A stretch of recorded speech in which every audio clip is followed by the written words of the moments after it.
All right, so like we do every week, we're going to go ahead and just start us off with a word of prayer. So, Lord, thank you for today.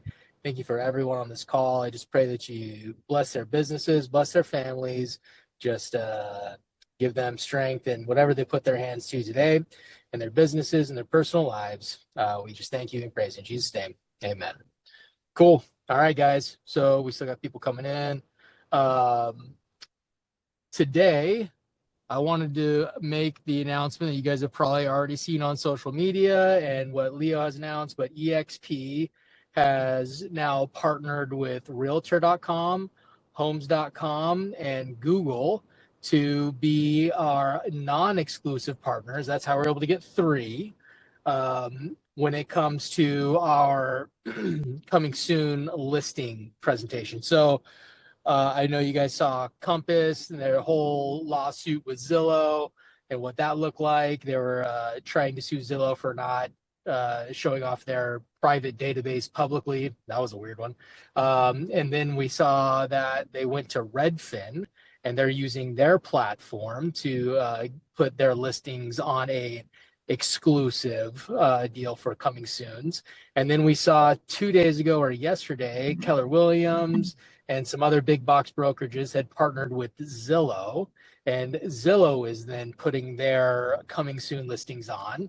But with Zillow, which I love that they made that deal, because right underneath the talk to contact the listing agent button, guess what button's there? That would be the connect with a Zillow Flex partner. So that's still us winning. And by the way, we have the rights as a flex team or as a preferred team to still have those coming soon capabilities. So EXP, in my opinion, is winning by making that big partnership with not one, but three platforms that are really huge and that are seller focused. So I think that's huge.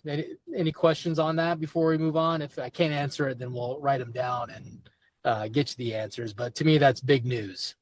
No, no questions, but you must have just been listening in to my thoughts or something because I was just thinking about that before our call. Oh, because I saw the article about Zillow partnering with Keller Williams. So my question to myself was, I wonder what EXP's move is, and I didn't see that. So thank you for sharing. Yeah, it's big news. So we were Yeah, that's talking great. about it today on a recruiting call, and like that is to me the best deal. I have full faith in what our CEO Leo's doing. He only brokers good deals, and this is a good deal for us because it's non-exclusive. We get all of the same benefits on equally strong platforms, and and then we're not in competition with all these other non-exclusive brokerages like it's our deal. So I think that's really, really cool. And I wanted to let you guys know that. So we can just go ahead and jump right into it. I'm just going to do a little training today. I want to make it more interactive. Thank you for all you all having your cameras on and ready to go.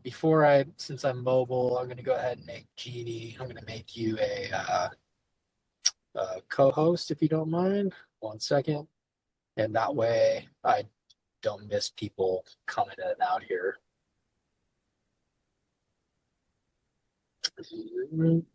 Perfect. Okay, cool. So I won't be sharing my screen, but I will encourage you guys to take notes. So today, what I want to talk about is being in the posture of giving and not in the posture of receiving. And this is in our communication with our clients. This is in our follow-up. This is how we act at our showings.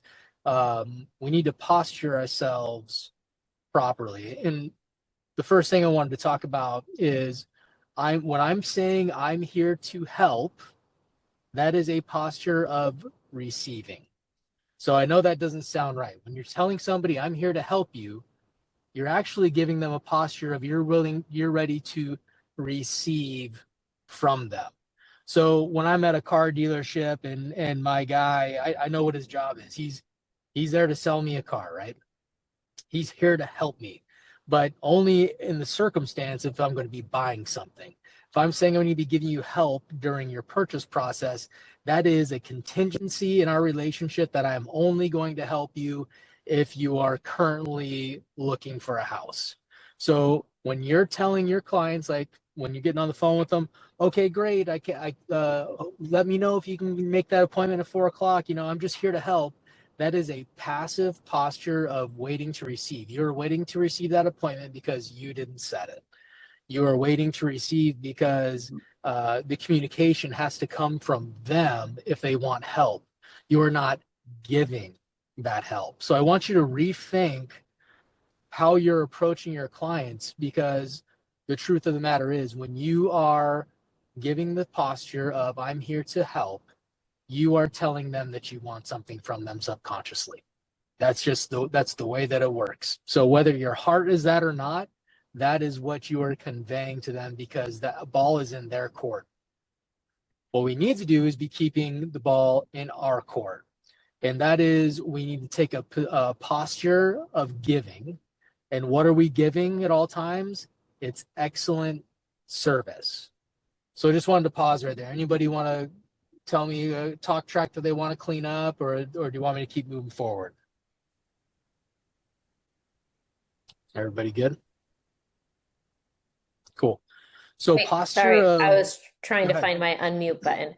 Um, okay, so what would your talk track be then if you were like in that example that you gave? Love it. Instead of So finishing up like, okay, I'm going to set that appointment. If there's anything else that you need, like just let me know. I'm here to help.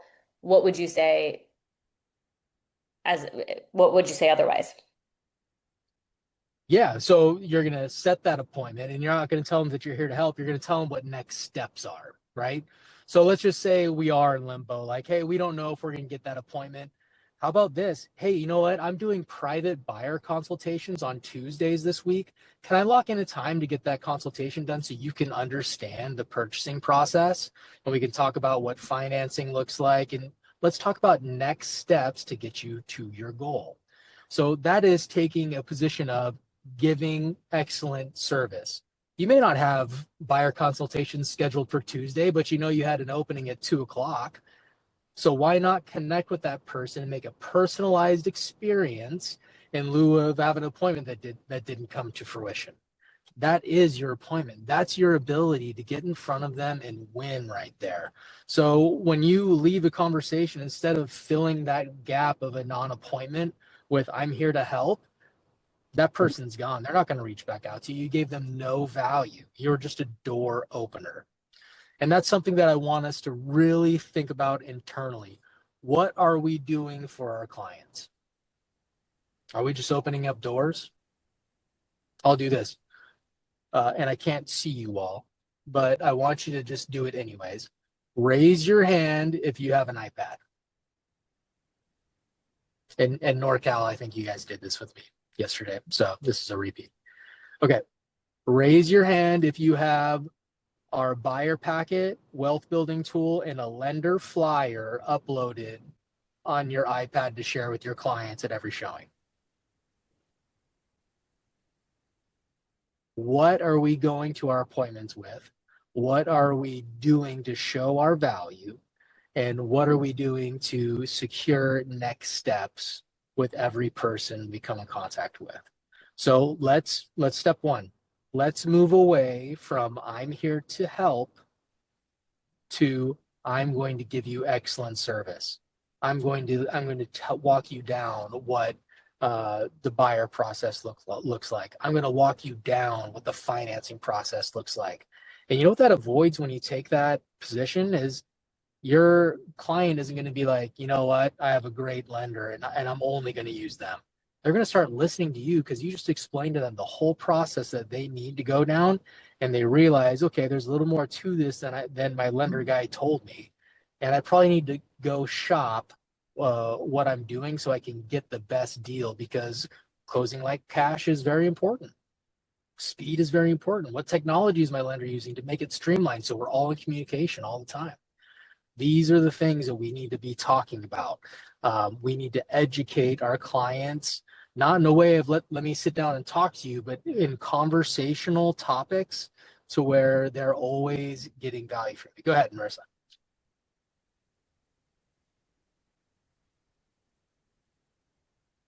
I think you're on Marissa, mute. you're muted. Thank you. I don't know why I struggle with that mute button. Um, and okay, I hope it's okay that I'm asking questions because I feel like this is really valuable information. So I'm throwing some like curveballs because I'm just trying to apply it. So like let's say I love all that, like lender, buyer packet. I mean, all of that is great. But what if you have a buyer who is very like power driven? They're paying cash. They don't need a lender. They don't care about that. They don't care about the home buying process because they're an experienced buyer and they've bought many homes before. They don't care about the wealth building tool because again, they are investor, they're savvy, they're an experienced buyer. So how do you suggest that because I am experiencing it, like I have a lot of buyers who are that exact buyer. And that's common here in the desert where we have a lot of savvy investors. So I feel like we're in this limbo period where I'm struggling to figure out how I can add value into their search without them feeling like I already know the buyer process. I'm paying cash. I don't need all this information. When the right property comes up, it comes up. So how would you deal with that kind of buyer? Actually, can I You, jump in really quick, Ross? yeah, go ahead. Because I I hear exactly what you're saying, Marissa. But I will say that sometimes we think buyers know more than we believe that they do. So for instance, I'm going to bring a buyer packet to a buyer that's already purchased a home, but and then what it does is it showcases my expertise as much as it helps them. And I want to remind them, by the way, things change in real estate all the time. So I'm leaving you with this packet of information so you can understand, some of the changes that may have occurred in the last year, like reporting on consumer choice. I mean, you just have to even just drop that in. And then as far as the wealth building tool, if you have that, then people might still be curious, especially if they're an investor. Are they really getting a return, or do they want to kind of see what you think? So I personally wouldn't alter much of my buyer packet. Ross, maybe you have a different feeling to someone who has already purchased a home or they're a little more of a savvy buyer. And maybe they know someone that could benefit with that information. So anyway, that's just a couple of thoughts I had on that, Marissa. And I appreciate it. And you're right. I think those packages are really great information to give. But I know Ross also has experience with that kind of buyer with his, mainly his practice being out here in the desert. That's our very common buyer. So I'm curious to see what he's done in the past to help move them along and continue to add value into their search. Because yeah, questions come up about like solar and things like that where we can add our value because those aren't necessarily things that are, that they experience in other markets.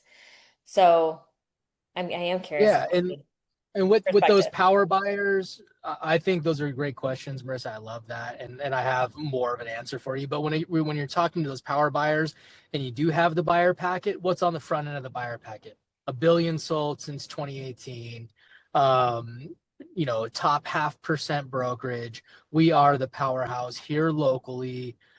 That's a message that we need to send to those people because those power buyers want to work with the best. So even though that buyer packet is there to walk people through the buying process, on the front end of it, it shows them exactly who we are. That's important for those people. And the wealth building tool, even if they want to, they think they're savvy enough, it's like, hey, I would just love to show you what a forecast could be. And when you start using these terms for that investors are going to want to use. You're talking about market forecasting. Obviously, you don't have a crystal ball, but here's what the data shows. When we start going on a data-driven approach, they're either going to be really impressed with that wealth building tool because no one else will present that to them, and they can either laugh at the result and say, hey, I really don't agree with that. I'm like, hey, you know what? These are just all forecasts, and we don't know what's going to happen in the world, but this paints a picture historically that this is what your purchase could look like in 5 years.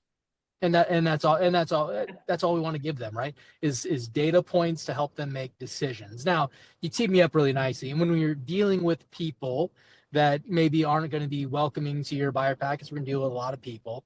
You have to know their why.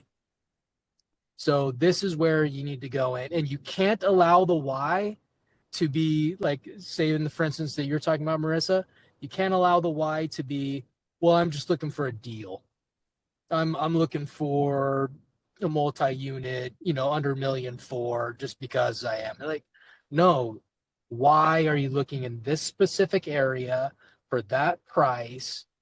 What is it that you want? Did you want a specific cap rate so we can work towards a goal like that? Did you want location because you plan on retiring there sometime and having a family compound? We have to dig deeper than surface level. And I know Vinny has a guy who's like, I just need a deal. Like, why? It's a great thing to ask why. Why do you need a deal here in the desert? Why do you need a deal in San Diego? Well, everybody wants a deal, right? Like, well, no, not a lot of people are trying to spend money today. Why are you trying to spend money today? What is the goal behind what you're doing? And these are questions that we need to find their why. If we're dealing with a buyer, it's like, we talked about that buyer a little bit. Let me just shift gears for a second. If you're dealing with a buyer who's like, yeah, I'm moving to the Bay Area to be closer to my mom who is, going into assisted care. Great. Well, now we know we have a house to sell and we know why they're purchasing here. These are questions that we need to know. And then we don't just need to know it.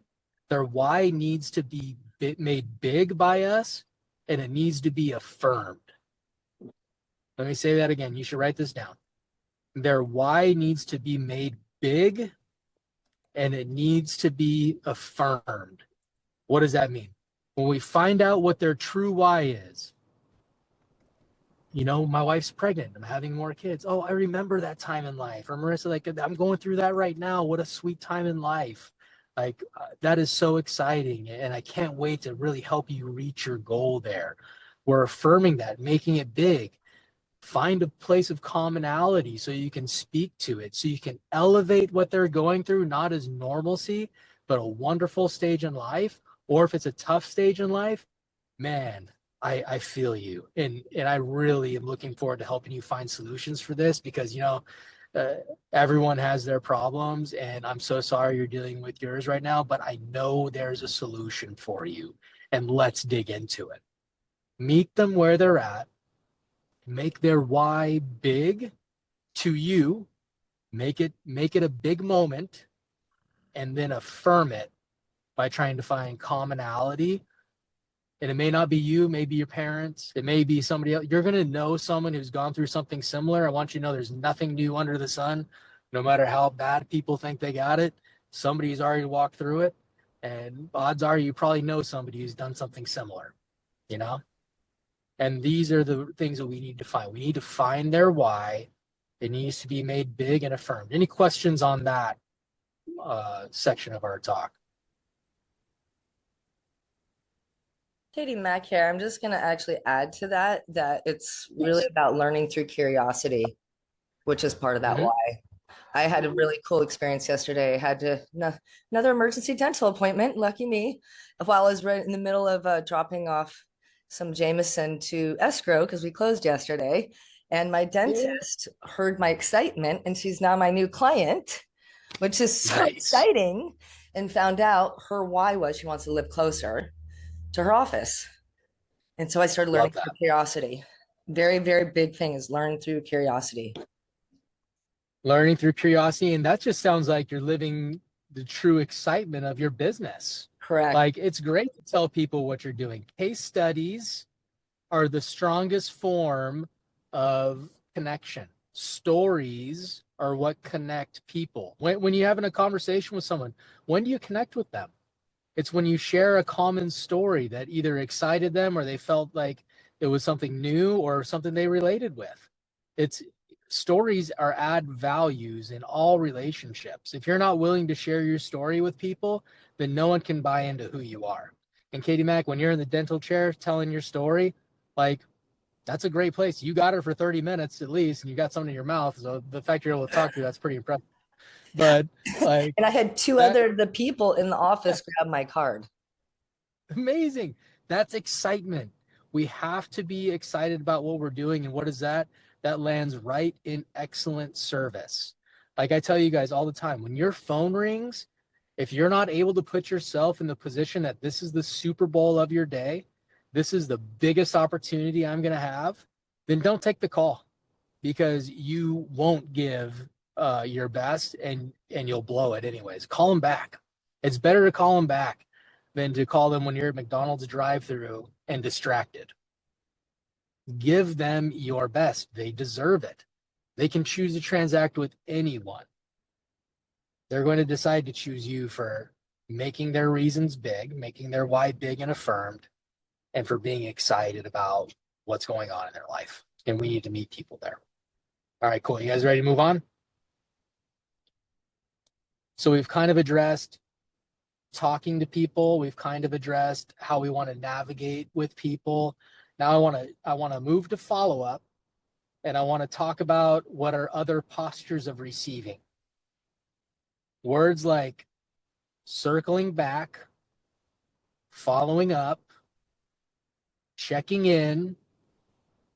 These are all postures of receiving. Why is that?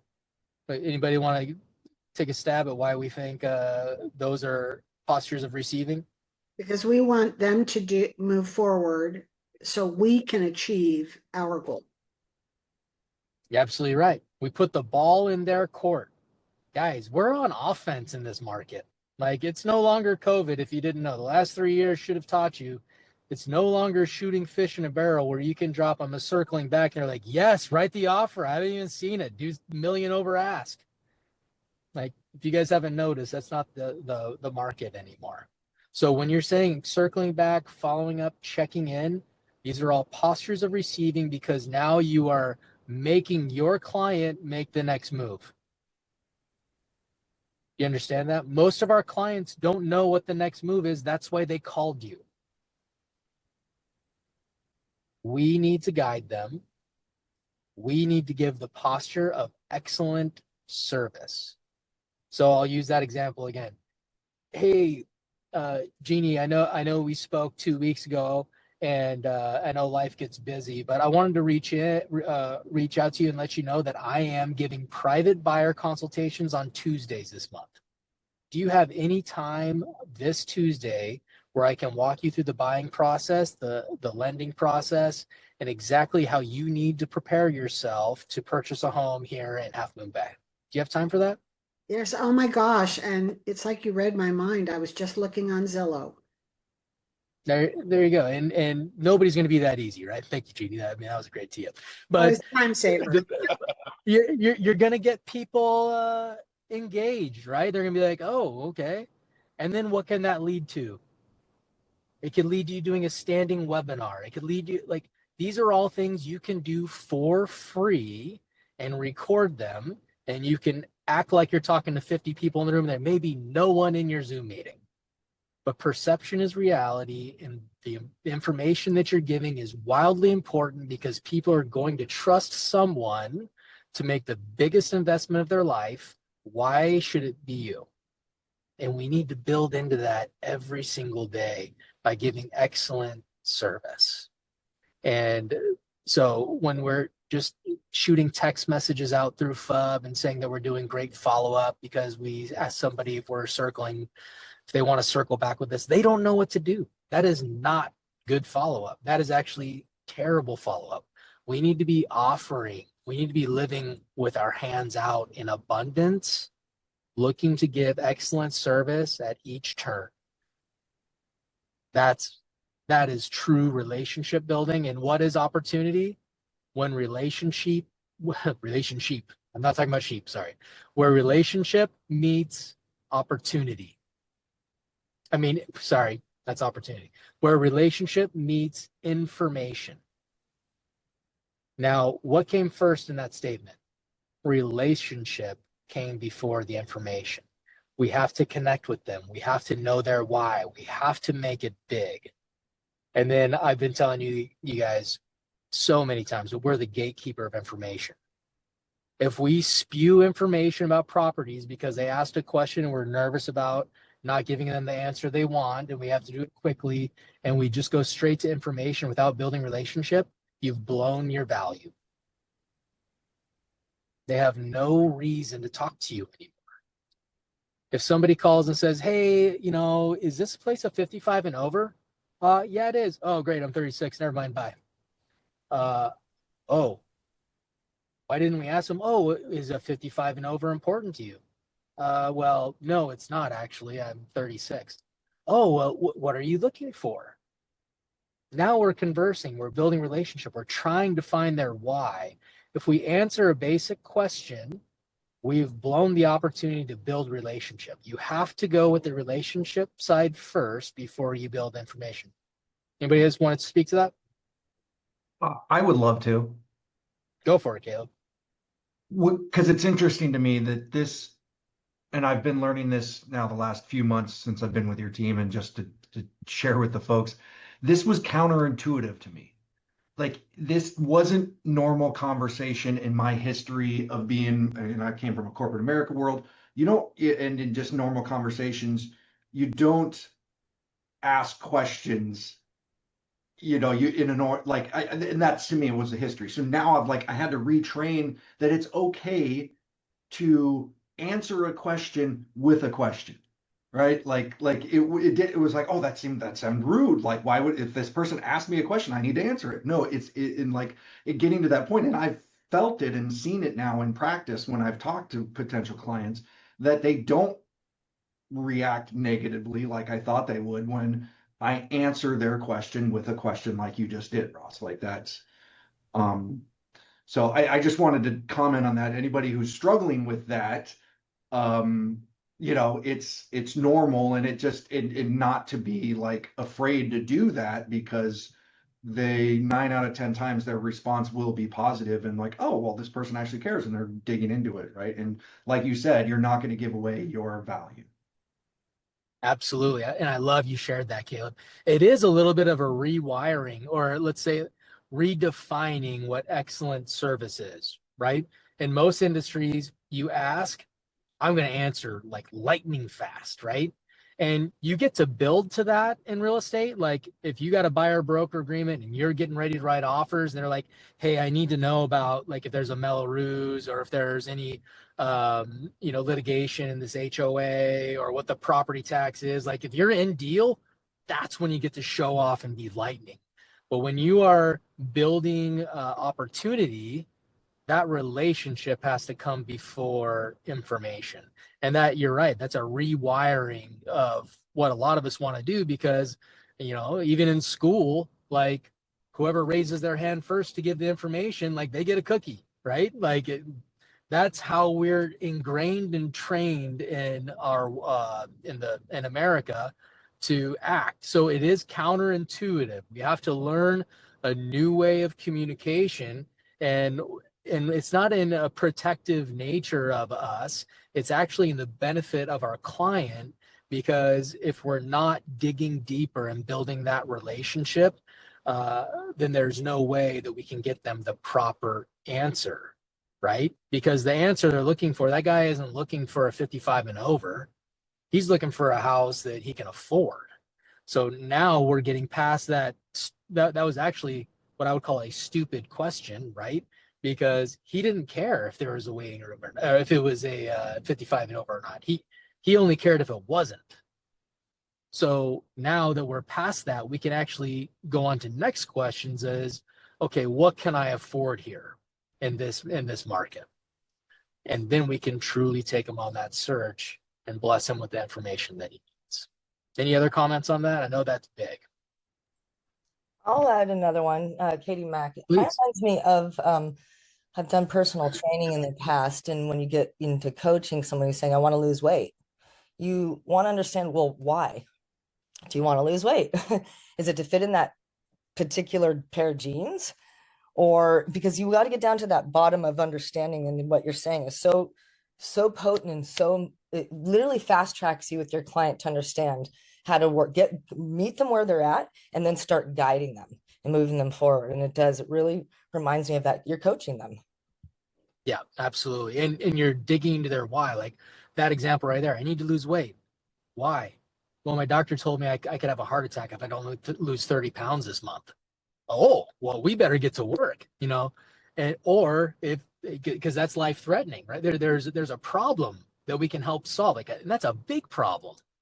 Or it's, yeah, I want to fit into this dress for my sister's wedding that's coming up in 3 months. How exciting! Now we know where to posture ourselves to give the excellent service, right? The why dictates the relationship building, to give the information, to build the opportunity. And I think our opportunities are endless, guys. In most markets that we're in, we have Zillow leads, we have realtor.com leads, we have a huge exposure in the market, we have really good agents. But what are we doing with that opportunity? Are we shooting ourselves in the foot because, wow, well, he just called to learn about this, so I'm going to put him in nurture, and he called, and they already had an agent. Well, did you take the time to try and build a relationship and find out why they think they already have an agent? Did you follow up with them again? These are all basic objections in our industry. We take them as hard-nosed and a slap in the face, when in reality, most people have no idea what it means to have an agent. They have no idea what our relationship is. They probably think we're getting paid by the hour by some bigwig who's running a real estate company to open doors. It's okay to talk about things that aren't normally spoken about in our industry. Transparency is key. But remember that word. I mean, transparency was used by Leo in his launch of EXP's new non-exclusive partnerships for our listings. Transparency is key. And that's where we need to lead with at all times. Anything else before we move on? Yep, I got something. Yeah. What occurred to Go for me it. is we have to go beyond being just another Zillow or homes.com or realtor.com filter. So a home buyer, home seller, they can go to any of the search platforms and they can put in their filters. Do they want a swimming pool? Is it around a certain school? How many bedrooms, bathrooms? So we have to go beyond being their filter on their home search. We have to position ourselves as someone that they can trust with with helping them navigate this whole process. And so that's what when I think about being in a position of giving, I think that when you learn somebody's why, then you build that relationship, you show them or demonstrate to them all the reasons they can trust you with this. That is, to me, and maybe I'm wrong, Ross, but to me, that's a giving posture rather than a receiving posture. That's exactly how we want to posture ourselves. Always giving excellent service. It's not just giving, it's giving excellent service. And we need to lean into that. Any I other was questions for Go I ahead, was just going to please. say real quick. One thing I've noticed too is like I get Op City leads a lot and, realtor.com leads. And, there's been that moment where they're calling about a certain property that I need to ask the listing agent some information about it. And if I've gotten off the phone too quick, there's apparently they get 10 or 15 other calls from other realtors in that short amount of time. So I've learned that I just try to keep talking to them. I mean, and not necessarily about what they're looking for. Just talk to them, get to know them. And the more I'm on the phone with them, then I can usually keep them, not because I gave them more information about the property, but because we built a relationship, you know. But I have done it where I've lost them because I got off the phone too quick and I was getting information for them. So it's lessons learned. Absolutely. I love that. And I think here's a great talk track too for those leads is after you've built the relationship and you have rapport, maybe 2-3 minutes on the phone.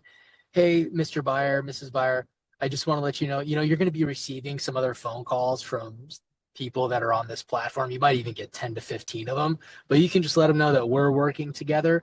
That way I can go get all this information for you, and then we can be of one mind moving forward to reach your goals. I think that's transparency. And I think that's okay to let them know that's what they clicked into, right? So I'm going to be talking to a specific group of people. Like I think I have 7 people that raised their hands and said, I want to work expireds.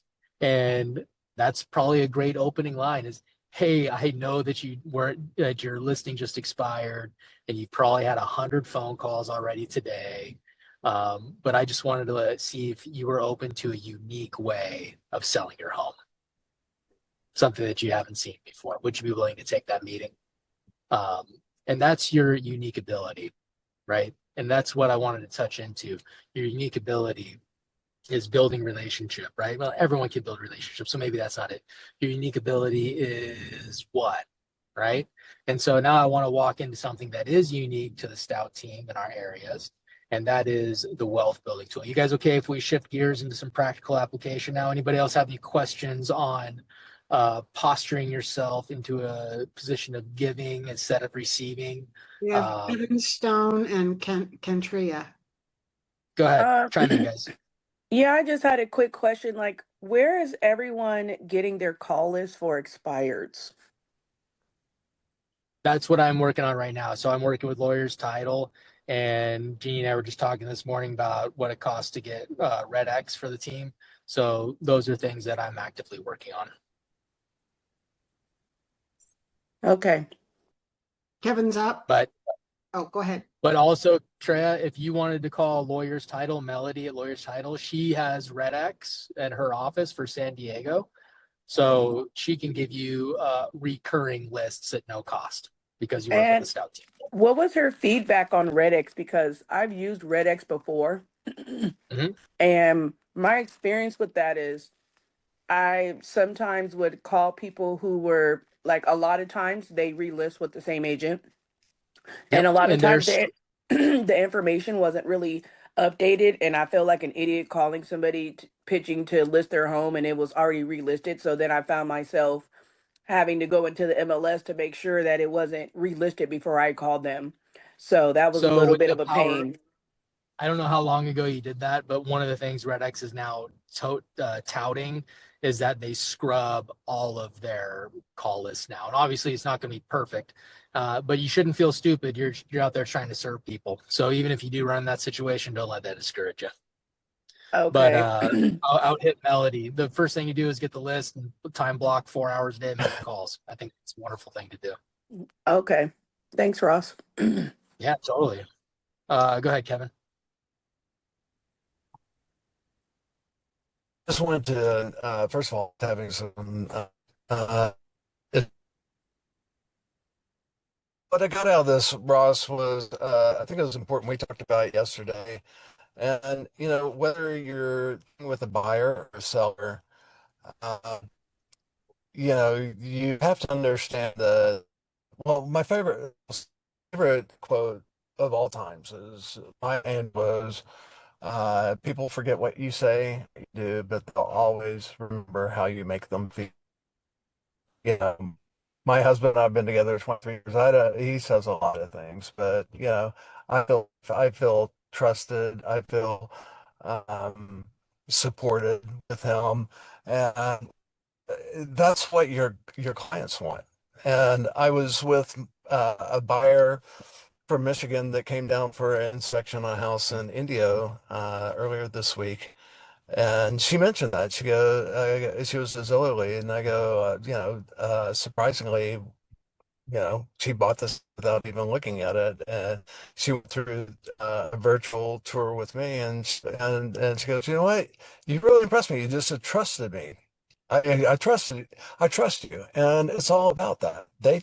If you have a buyer that wants to work with you, they trust you, and so how do you gain that? First of all, you have to, I'm a data person, so you have to collect. And as realtors, we have a lot of data. We have the MLS that gives us days on market, average cost per square foot.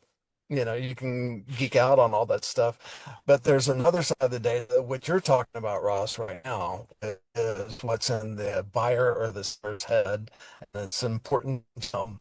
And the only way that you can find that is if you ask them questions. Someone taught me a long time ago, the person that's in charge of the conversation is the person that's asking the questions, not the person that's doing all the talking. And it really is true. And so, some young lady, I didn't see which one, but said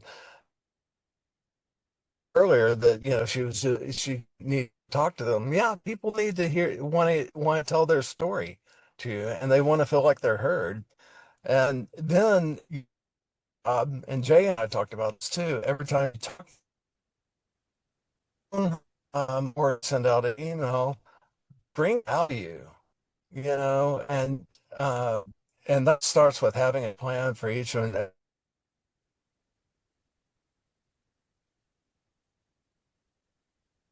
Yeah, sorry, Kevin, you're breaking up there.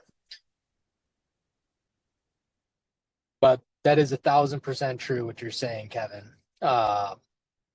Building that relationship and trust. Conversation 101, guys, is whoever it talks most about themselves feels the best leaving the conversation. How do you get people to talk about themselves? You ask them questions. I know the biggest goal that I like to have in networking situations is I want to walk away without saying anything about myself. I want to learn everything I can about everyone in the room. And guess what? Whenever you walk away from those conversations, next time you bump into them, they're like, "You got to meet Ross. He's the best guy ever." And they're like, "Oh, where's he from?" They're like, "I don't know. Ross is just cool." So like that's what you want to be. You want to be enthusiastically interested in people, and that's called relationship building. So let's keep moving forward. We got 15 minutes. And Jeannie, do you mind pulling up that wealth building tool?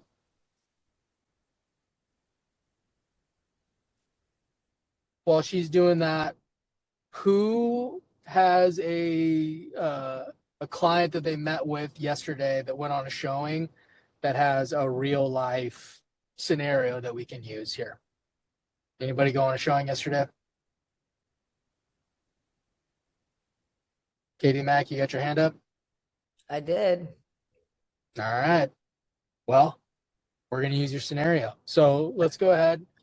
Let's take a look at the wealth building tool. You guys can see we got a list price. We have appraised value, which is cool when you're, chasing a market up. In this market, where in some places we're chasing it down, may not be great.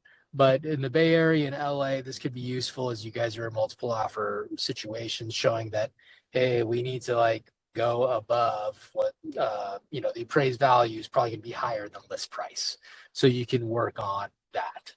But we want to fill in these yellow fields, right? So Katie Mack, go ahead and tell us what that list price was. $799. $799. And what do you feel like the appraised value would be? Or what is actual market? Oh, well, this woman put $110,000 because she was living there and did a nice job on this condo. Honestly, it's probably worth $799. I think it's worth at least its listing price, to be honest, but we're going to go in at 775. We're going to offer. Okay. That's awesome. Okay. So let's just put 779 or 799 is appraised value. And then we're going to work off what you're going to buy it. Or actually, excuse me, let's put list price let's make list price your offering price. So put list price at 775. We should change that verbiage to offering price and appraised value to list price. Excuse me. Okay, how much are they putting down on their loan? That's a great question. I'm finding that out this afternoon because they're taking the money they just closed on escrow yesterday to go buy this place. So Okay. I'm guessing she's going to be putting at least 5 to 600,000 cash down, and the rest she's going to borrow off a HELOC. Okay. Well, that's fantastic. She's putting like 80% down. So why Yeah. don't we just flip it and say she's putting 20% down, Okay. make it more a real life, everyday type of deal. Fair enough. Okay. Awesome. And what are rates today, guys, on jumbos? Are we up at 625 again? Or on excuse me, on conforming? I think I saw on the Zillow yesterday that it was at 6. Now, I don't know if there were points involved, but All right, I let's saw just run off 6 then. That's great.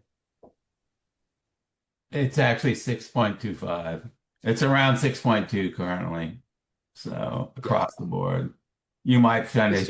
They may say 6, but you go out and look for it, it's 6.2. Their rate sheets running low, huh? All right. So let's go ahead and then move over. Let's do the custom equity estimator. How long do you think that they'll own this property, Katie Mac? Well, we actually talked about that because they are going through a separation. So she's sort of moving her husband out and buying him a nice place, despite still on community property. But they both sort of discussed the possibility when their kid graduates in 2.5 years, selling both of them and buying a place in the city because they're hoping they can fall apart and have what's called a living apart together and then be able to come back together during the separation, which is kind of a beautiful thing and how to save their relationship. So I'm hoping that I'll have them sell it into both homes in 2.5 years, to be honest. I know. Okay, then let's just put 3 years there, Jeannie. Yeah. Okay, and then estimated appreciation. What is so do you want to talk about how he gets that estimated appreciation, Jeannie?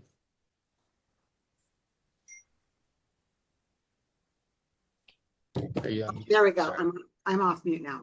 Okay, so this particular wealth building tool is for California. I'll be creating a version for Florida, but these are based on actual data points. And so historically, between 1975 and 2024, California historical data is at 6.7% appreciation per year. So, a good data or percentage to lock in is at least 6% when you're showing this in California. And just FYI, these figures below, I believe they are, let me see, I think these are national numbers on where housing increases, national change, have been. So it reflects when values have gone backwards, and a great way to show buyers where the rebound occurs after, you see after a few years of loss in the 2008 mess, that it bounced back, and we've had appreciation as high as 19% during COVID.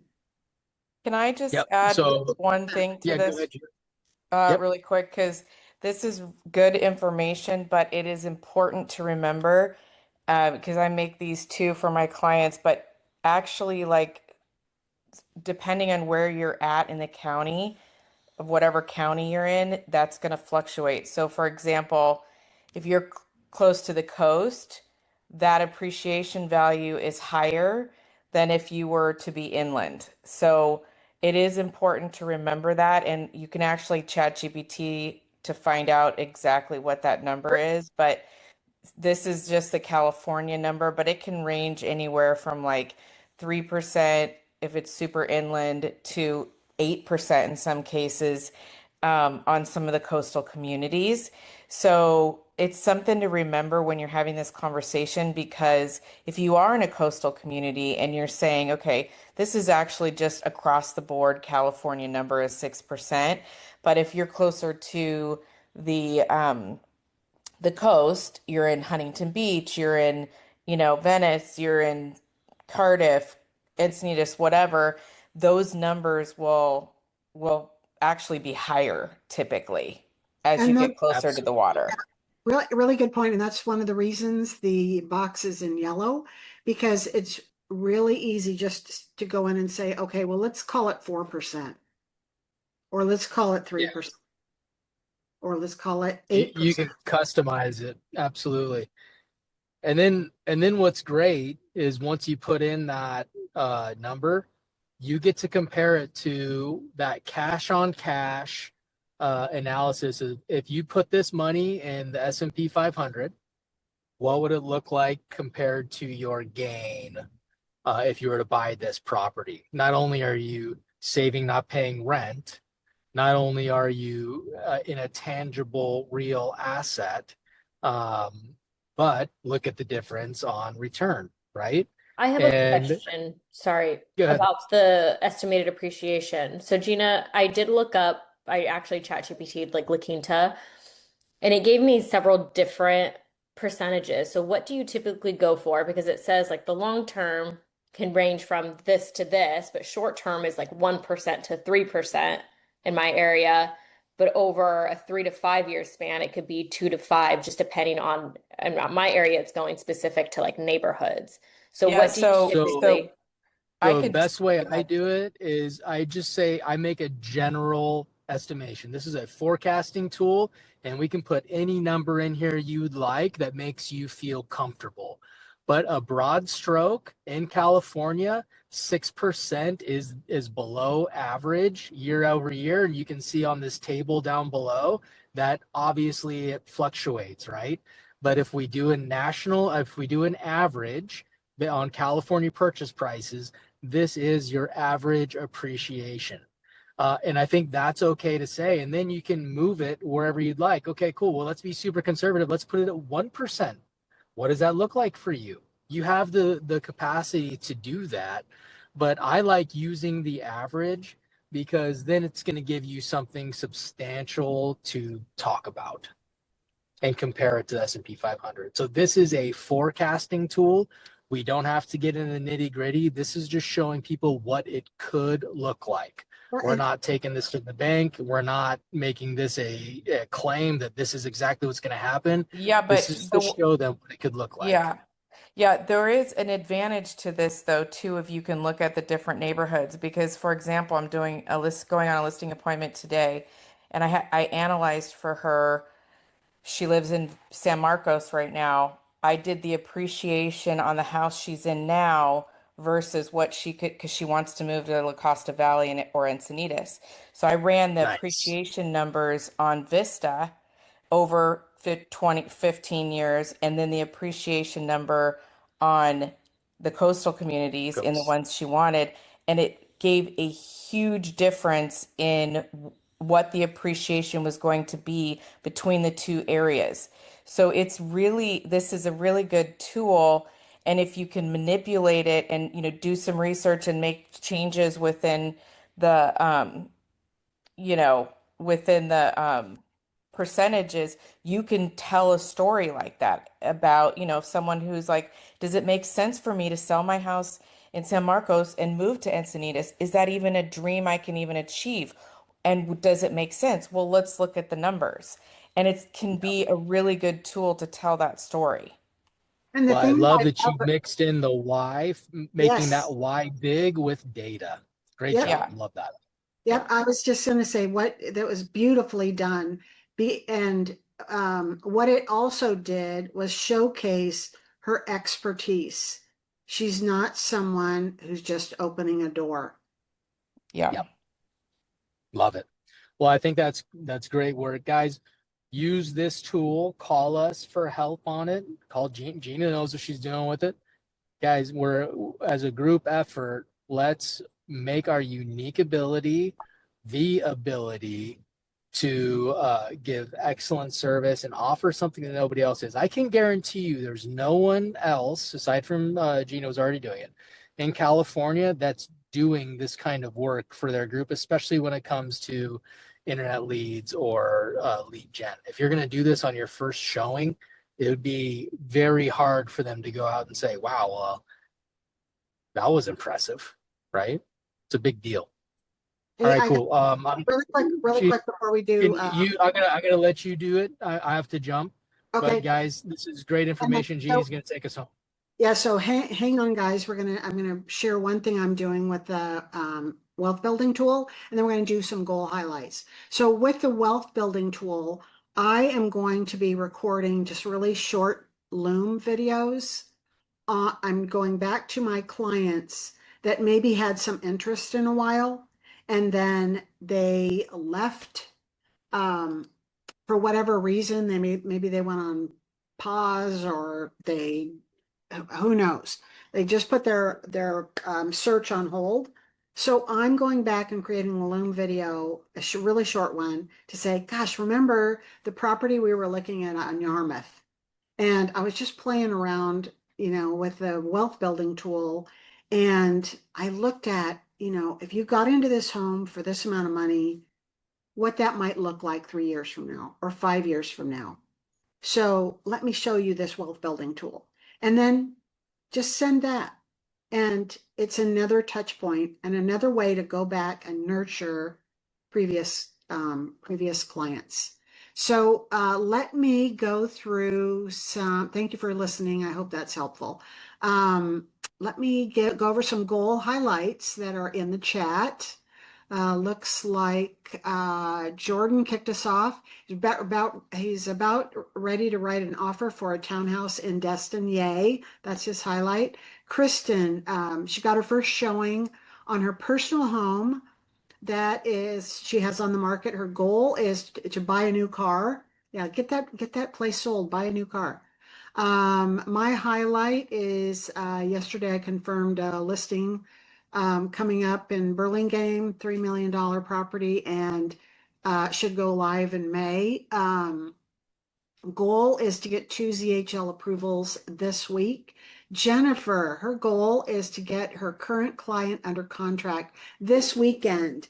Highlight new lead she got to refer a new lead that she got to refer a listing agent to sell their home, and she's finding them a home to buy in their area. Got it. Julie Dennis, her highlight. She finally convinced her nervous buyers to get pre-approved and tour a property. And her goal, of course, is to get them under contract. You'll do it. Jamie Vargas, she got a house under contract last week. Congratulations. Well done. Our goal is to get our first Instagram video done and start using social media platform more. Well done. Let's see. Katie Mack, highlight, closed escrow on a referral. Recent referral, got a client to sign a BRBC yesterday as well. Putting an offer on, boy, you're busy, Katie. Putting an offer on a condo, $300,000 over what they wanted to originally spend. She got a new client at the dentist, and her goal is to secure 2 more clients before the end of the month. And we're leaving it with Sandra. Goal, make offers for 2 clients that are actively looking. And highlight, she got introduced to a new SOI buyer. So thank you all. Anybody have any questions before we pop off, or needs, sarcastic remarks? Fun Not share? sarcastic, but this was a great meeting. Thank you. Oh, thank you. Great, Yvette. Anybody else, anything before we leave?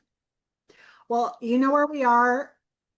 Call us, text us, email, and let us know how you know. See ya.